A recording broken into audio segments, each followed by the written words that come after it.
of getting into the nuts and bolts of our discussion on salt tracking systems. So, want to provide this value for the industry is really why would you say, Craig, why is it important for companies to be tracking their salt and de-icing usage?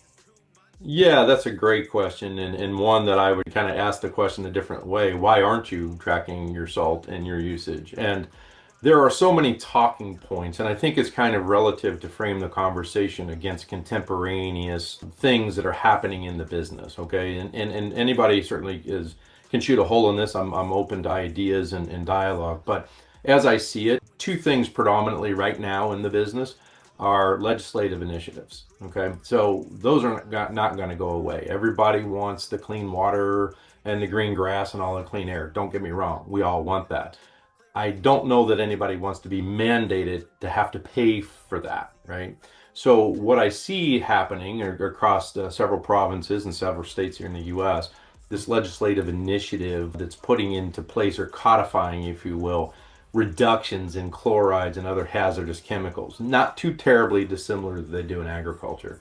So over the horizon, the salt tracking is a big key component to this because, quite frankly, we can't manage that problem if we can't measure the problem. So we have to see where the Mendoza line is, what are we doing, and then try to improve from that.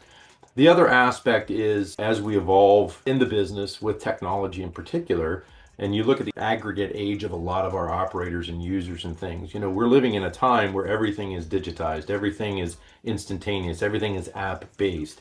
And when I say to somebody, hey, we're in the 21st century, but you can't tell me what's coming out of the back of your spreader, well, then how can, from a baseline business perspective, how can you tell me you're making any money? Mm.